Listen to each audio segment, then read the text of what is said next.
C'est vendredi, hein? J'ai une question pour un Congolais, un Centrafricain, un Guinéen, un Camerounais, un Ivoirien.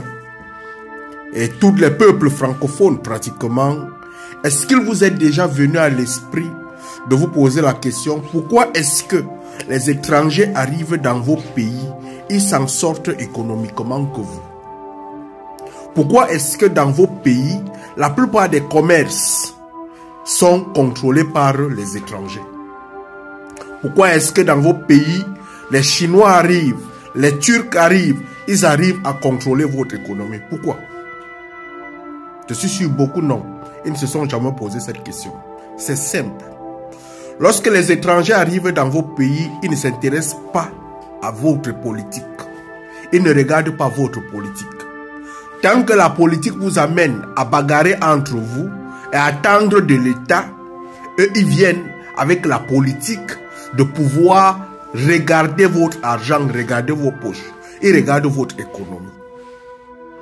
Quand ils viennent, ils savent que l'État va les déranger et ils essaient de réfléchir comment corrompre cet État et gagner leur économie. Ils rentrent chez eux. Ils ne viennent pas dans ce pays-là pour regarder l'économie. Dans vos pays respectifs, vous allez trouver que les petits métiers sont faits par les étrangers. Aujourd'hui, les Chinois arrivent dans nos pays, ils braisent le poisson, ils font le maïs. Entre-temps, vous, les nationaux, les binationaux, vous êtes contrôlés, vous ne faites absolument rien. C'est pas seulement au niveau des étrangers qui viennent dans les pays. Même vous, quand vous vous levez de votre village, vous partez dans un autre village, vous vous intéressez dans ce village, vous évoluez économiquement. On dira peut-être que le prophète n'est pas roi chez lui. Mais c'est une politique que si toi aujourd'hui, tu commences à modifier dans tout ça de ton cerveau, tu vas évoluer. Lorsque tu arrives à la phase de comprendre que je suis dans un pays, je ne devrais pas attendre de la politique de mon pays, je ne devrais pas attendre de l'État, tu vas commencer à évoluer.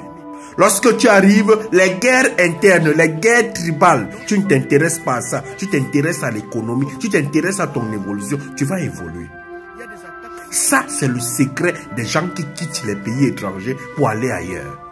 Un jour, en Ukraine, j'ai posé la question à une personne qui était en train de me faire les documents d'entrepreneuriat. Je lui ai demandé, j'ai les documents d'entrepreneuriat en 2 semaines. Mais pourquoi est-ce que c'est difficile de donner les documents d'entrepreneuriat à un Ukrainien? Parce que j'étais avec des camarades qui se plaignaient que eux facilement, ils ne pouvaient pas ouvrir les entreprises. Mais les étrangers ouvrent les entreprises facilement. C'est pas seulement en Ukraine, c'est dans tout le monde entier. Et le monsieur m'a dit, la plupart des nationaux, lorsqu'ils ont déjà l'argent, ce qui commence à les intéresser, c'est le pouvoir. Lorsqu'ils ont déjà l'argent, ce qui commence à les intéresser, c'est le pouvoir. Et l'État met des stratégies pour pouvoir vous empêcher d'avoir l'argent. Et comment faire ça? Vous empêcher d'ouvrir les entreprises, vous empêcher d'avoir les crédits bancaires, vous empêcher de faire ceci.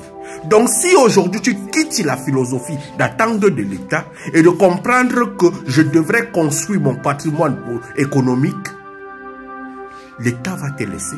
Si l'État voit que tu ne t'intéresses pas à la politique, l'État va te laisser. Les Bamileke aujourd'hui au Cameroun vont commencer à être bloqués. Pourquoi? Parce qu'ils s'intéressent déjà beaucoup à la politique. On va commencer à les bloquer au niveau des crédits bancaires, au niveau des banques. Mais on les laissait cette liberté avant. Mais aujourd'hui, qui s'intéressent à la politique, l'État va commencer à visser. Et c'est comme ça. Si tu veux évoluer aujourd'hui dans les pays africains, intéresse-toi à ton économie. Concentre-toi sur ça. L'État attend quelque chose. Résous les problèmes de l'État et fous le camp. Avance. Ce qu'on bavarde à la télé, l'autre a fait ceci, l'autre a fait ceci, ne t'intéresse pas à ça. Si tu es dans ton village, tu veux faire les travaux, fais tes travaux et avance. Tu vas évoluer économiquement.